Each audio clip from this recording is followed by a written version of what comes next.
It's the day before the big day. We'll show you how race fans are getting ready for the Breeders' Cup. American Pharoah made an appearance on the track today. We'll show you his morning workout. A Russell County family hopes they get some answers because a loved one has been missing for several weeks.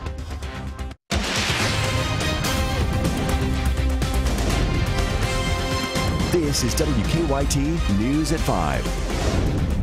Good afternoon to you. It is almost here. The Breeders' Cup begins tomorrow in Lexington. We are counting it down. Today, fans had a sneak peek of the fun during prelude to the Cup at Keeneland. WKYT's Victor Puentes live at the track with our top story at 5. Victor?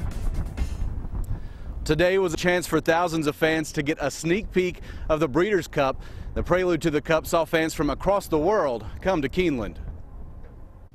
For Cheryl Denton, this year's Cup is a mixture of her favorite event. We come to the Breeders' Cup every year. With her favorite venue. This is my favorite racetrack in the whole world, so it's exciting. So making the trip up from Florida was well worth it. She wasn't the only racing fan excited about today. Frida Downey got to the track at 4 a.m. so she could see some of her favorite horses. I haven't had any sleep.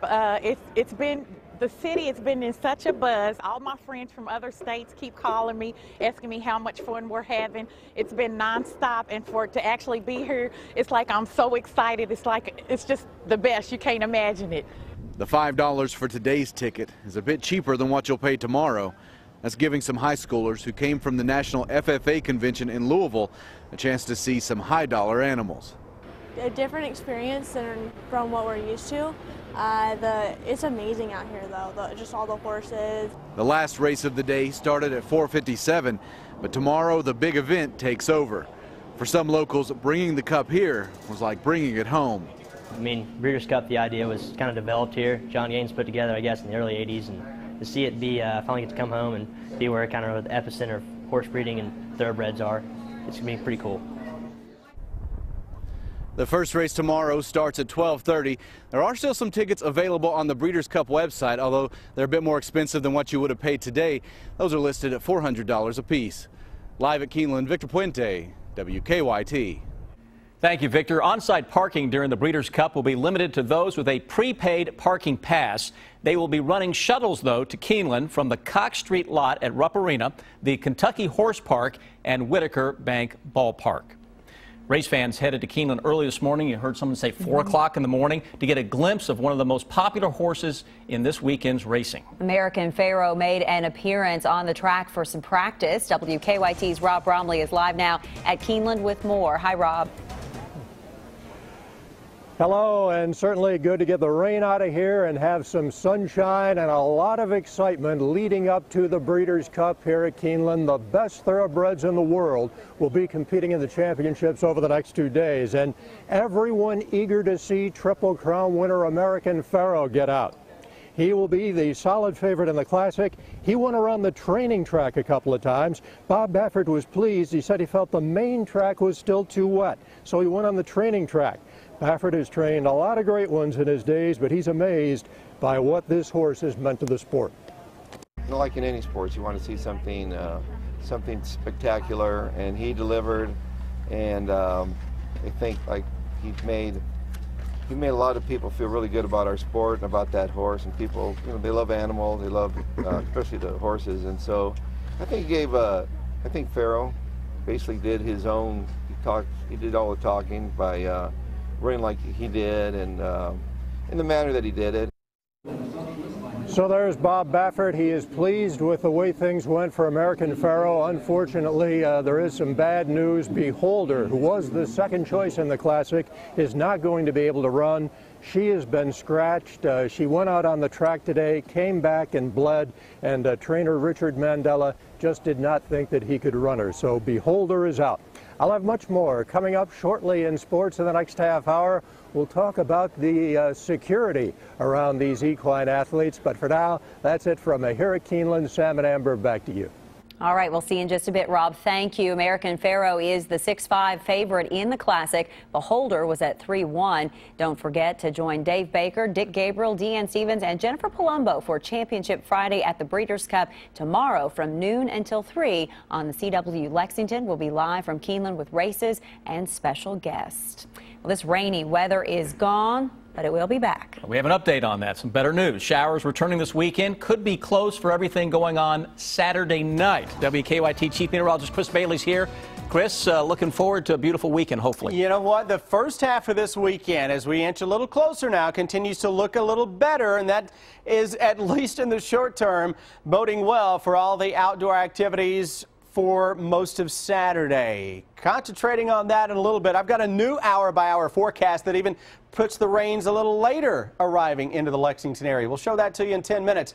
Right now, it's all about the gorgeous sky that is across central and eastern Kentucky. Past few days, better than a couple of inches of rain into most of the region. Right now, humidity, bone dry, 36%. We're right around 60. Winds are gusting from the west at 17 miles an hour, and eventually those winds will become northwesterly. Across southeastern Kentucky, still some clouds that are hanging tough, but notice all the clearing into parts of the bluegrass region. That big upper level low is now pinwheeling across the Great Lakes, heading into southern Canada. That dry air settles on into town this evening as temperatures drop after sunset through the 40s. When I come back in a few minutes, we are going to focus on that all-important weekend forecast, and especially on Saturday, guys. We've got everything that is going on Saturday, from football to trick-or-treating to that little horse race called the Breeders' Cup. A new hour by hour when I come back in less than 10 minutes. All right, thank you, Chris. A reward for information about a missing woman is growing. Whitney Copley hasn't been seen since September 30th in Russell County. There have been several searches, but no clues found in her disappearance. As WKYT's Sam Smith shows us, her family hopes the larger reward will lead to more information. Whitney Copley was last seen in the Dunville area of Russell County on September 30th. Her family's been worried sick about her, and they want to see her returned home. You know, we're just crazy right now, wondering, waiting, you know, wanting to know where she's at, what happened. The last time Copley spoke to anyone with her family, she said she was going out. She hasn't returned home since. Crews have looked all over the Dunville area and have searched the Green River for clues, but nothing has come up over the course of the last 4 weeks. She has tattoos on her stomach, legs, wrists, and lower back. She's 5'7", 110 pounds with hazel eyes and brown hair, and she's been known to stay in the Houstonville area. Her family has collected $6,000 as a reward for anyone that helps Copley return home. $1,000 of that total came from an anonymous donor. As we deserve answers. She has 2 beautiful children that miss her, and they're going to grow up without a mom if we don't figure something out. Family members say Whitney has gone periods without speaking to anyone before, but never for this long. In Russell County, Sam Smith, WKYT. KSP has received reports of sightings, but nothing has been confirmed. A head-on crash killed one person and sent some other people to the hospital. It happened about 7 this morning on Kentucky 80 near US 27 in Somerset. Police say it involved a truck and a minivan. At this point, what we know is that the driver of one of the vehicles was airlifted out to the UK hospital for those injuries. An occupant of the second vehicle appears to have passed away at the Lake Cumberland Regional Hospital. The crash closed Kentucky 80 for several hours. The cause is still under investigation. Police have arrested 2 people suspected in a burglary. Williamsburg police say that Dwayne Chambers and Vicky Holt stole $1,000 in tools and car parts from a garage on Siler Street. Police tell us they recovered the stolen items at the pair's home on North 6th Street. They are both charged with burglary. Congressman Paul Ryan is now officially the 62nd Speaker of the House. House members voted Ryan in this morning. Weijia Jiang shows us what Ryan faces in his new role. The Speaker-elect, Paul D. Ryan of the state of Wisconsin. Paul Ryan was enthusiastically greeted by his colleagues after they elected him to become the next leader of the House of Representatives. My friends, you have done me a great honor. And now the work begins. We need to make some changes, starting with how the House does business. We need to let every member contribute, not once they've earned their stripes, but now.